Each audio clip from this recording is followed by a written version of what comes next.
जय भीम साथियों, दोस्तों। आज एक सच्ची कहानी से रूबरू कराऊंगा। बाबा साहब की एक सच्ची कहानी जिसे सुनकर आप सोचने पर मजबूर हो जाएंगे कि एक व्यक्ति के अंदर इतना दिमाग कैसे हो सकता है। कोई महापुरुष इतना दृढ़ निश्चय वाला कैसे हो सकता है। मैं चाहूंगा आप इस वीडियो को पूरा देखिए। जब बाबा साहब पहली बार लंदन से बैरिस्टर बनकर भारत वापस लौटे, जब उन्होंने कोर्ट के अंदर, कचहरी के अंदर कदम रखा, तो कोर्ट के अंदर जितने भी वकील थे, सभी ने बाबा साहब को देखकर पहचान लिया कि यह वही है जो महार जाति का व्यक्ति है और ये आज काला कोट पहनकर हमारे कचहरी के अंदर आ गया है। और बाबा साहब अंदर जाकर अपना ठीहा ढूंढने लगे। सबके पास अपना अपना ठीहा होता है। बैठने के लिए जब बाबा साहब को कोई ठिकाना नहीं मिला और बाबा साहब जब ढूंढ रहे थे, तो जो दूसरे वकील थे, उन्होंने बाबा साहब को डोंट कसते हुए बोला, उस बाबा को चिढ़ाते हुए कहा, अबे वो बैरिस्टर, तुम तो बहुत पढ़े लिखे विद्वान हो, तुम्हें क्या जरूरत है कचहरी के अंदर बैठने का। तुम कहीं बाहर भी अपना ठिहा लगाओगे तो तुम्हारी दुकान चल जाएगी। लेकिन बाबा साहब ने उसकी वह स्टार्ट मारने को गलत नहीं समझा। बाबा साहब ने उनके बात को बुरा नहीं माना और मुस्कुराते हुए बोला, तुमने सही कहा। और बाबा साहब एक जगह जाकर अपना ठीहा जमाया और साफ सफाई करके वहां बैठ गए। तब बाबा साहब के पास छोटे मोटे केसे आते रहे और रोजी रोटी चलती रही। हल्का फुल्का बिजनेस बढ़ा, कारोबार बढ़ा। और उसी दौरान एक सेठ और सेठानी, जिसका इकलौता बेटा था, उसको फांसी की सजा सुनाई गई थी। उस सेठ और सेठानी पूरी मुंबई में कोई ऐसा वकील नहीं छोड़ा जिसके घर वो ना गए हो। जिसके पास भी जाते और जिसको भी फाइल दिखाते, अपने बच्चे की वह मना कर देता है कि आपका बच्चा नहीं बच पाएगा, उसने बहुत पैसा खर्च कर दिया था। उस सेठ ने और सेठ वकील ढूंढता ढूंढता पूरी मुंबई को खंगालता हुआ उसी कचहरी के अंदर पहुंचा जिसके बाहर बाबा साहब बैठे थे। दलितों के मसीहा भीमराव अंबेडकर बैठे हुए थे। और जब उस कचहरी के अंदर उस सेठ ने अपने बच्चे की फाइल दिखाई, अपने इकलौते बेटे की फाइल को दिखाई, तो किसी भी वकील ने उसकी फाइल नहीं ली। सभी ने इनकार कर दिया और कहा, इसका कुछ नहीं हो सकता, तुम्हारे बच्चे को कोई नहीं बचा सकता। उस सेठ ने ऐसे ऐसे बड़े बड़े वकीलों को दिखाया जो कानून को अपना घर मानते थे, जो बोलते थे कानून तो हमारे मुट्ठी में है।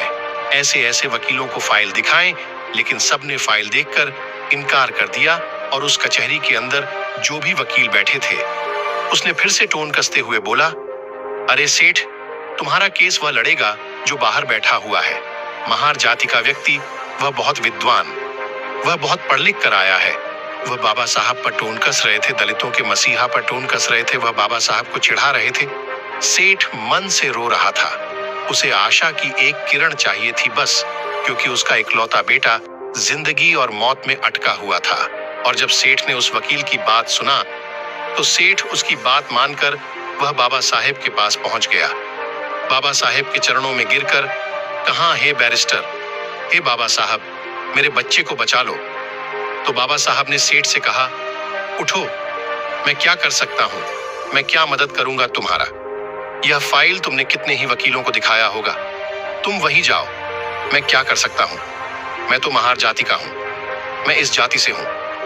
सेठ, आप बहुत बड़े वकीलों को दिखाओ। सेठ ने बाबा साहब की शक्ल देखकर कहा, नहीं, अगर मेरे बच्चे को कोई बचा सकता है तो बैरिस्टर आप बचा सकते हो मेरे बच्चे को, वरना पूरी दुनिया की कोई ताकत मेरे बच्चे को नहीं बचा सकता। मैं आपका चेहरा देखकर बता रहा हूं। बाबा साहब, आप मेरी बात मान लीजिए। मैं तो एक बाप, मैं इस पीड़ा को सहन कर लूंगा, लेकिन जो उसकी मां है, जब उसे पता लगेगा कि उसका बच्चा नहीं रहा, तो वह भी उसके गम में मर जाएगी। मेरे घर से 2 अर्थियां उठेंगी बाबा साहब, 2 अर्थियां उठेंगी। मेरा इकलौता पुत्र है, मेरा इतना बड़ा कारोबार, इतना बड़ा बिजनेस है, कौन संभालेगा, क्या करूंगा मैं इसका।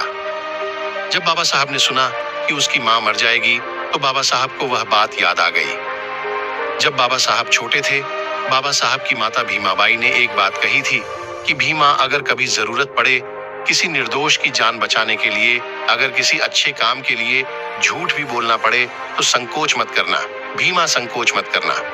और बाबा साहब ने फाइल देखी और फाइल देखकर बोला, सेठ, ये बताओ, इससे पहले ये फाइल किसी और वकील को तो नहीं दिखाई। सेठ ने बोला, हे बैरिस्टर, ये फाइल दिखाई नहीं, मैं इस फाइल पर इतना पैसा खर्च कर दिया कि किसी की आने वाले 3 पीढ़ियां भी कमा नहीं सकती जितना मैं इस फाइल पर खर्च कर दिया है। बस आप मेरे बच्चे को बचा लीजिए। वह हाथ जोड़कर गिड़गिड़ा रहा था। बाबा साहब के चरणों में गिर रहा था। बाबा साहब के सामने हाथ जोड़कर खड़ा था। बाबा साहब ने उसकी पीड़ा देखकर कहा, जाओ सेठ, मैं तुम्हारे बच्चे का केस लड़ूंगा, जाओ। और जब बाबा साहब माने केस लड़ने के लिए तो वह सेठ बहुत खुश हुआ। उसने बोला, मुझे यकीन है बाबा साहब, मेरा बच्चा अब बच जाएगा। जिंदगी और मौत में बस 10 दिन का फासला था। फांसी को बस 10 दिन बचे थे। कचहरी लगी, अदालत लगा, कोर्ट लगा। कोर्ट के अंदर दोनों पक्षों के वकील आए। जब बात बोली गई तो जज बोला, अंबेडकर, तुम कुछ दलील देना चाहोगे? तब बाबा साहब ने बोला, नहीं जज साहब, आप अपना फैसला सुनाए, मैं कुछ नहीं कहूंगा। सेठ यह सुनकर संकोच में आकर वह सोच रहा था कि उसने बोला था कि मैं तेरे बच्चे को बचा लूंगा, लेकिन इसने तो कोर्ट में कुछ दलील ही नहीं दे रहा है। बाबा साहब ने तो बोल दिया, नहीं जज साहब, आप अपना फैसला सुनाओ। वह सेठ मन में कह रहा था, अंबेडकर, तुमने अच्छा नहीं किया बैरिस्टर। मैं बड़े आशा के साथ ये फाइल तुम्हारे पास लेकर आया था। मैं तुम्हारे चेहरे को देखकर बता रहा था कि तुम मेरे बच्चे को बचा लोगे। और जब फांसी की सजा जज ने सुना दी और जब उस लड़के को फांसी की सजा देने के लिए लेकर जा रहे थे और उसके गले में अभी फंदा डाला ही गया था कि तभी बाबा साहब ने कहा, बस, अपने फांसी की सजा दी थी, आपने मौत की सजा नहीं दी थी।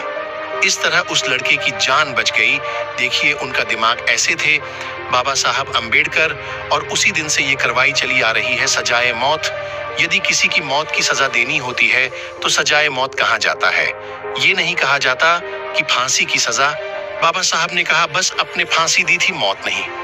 और ये दिमाग देखकर सभी बड़े बड़े वकील जो बाबा साहब पर टोन कसते थे, जो उन्हें नीच बताते थे, महार जाति के बताते थे, वो लोग चुप हो गए। पर हमारे बाबा साहब शरीर की तरह उस बच्चों को छुड़ाकर उस माँ के पास ले गए और कहा, ये लो तुम्हारा बच्चा। इस तरह बाबा साहब ने उस निर्दोष की जान बचाई।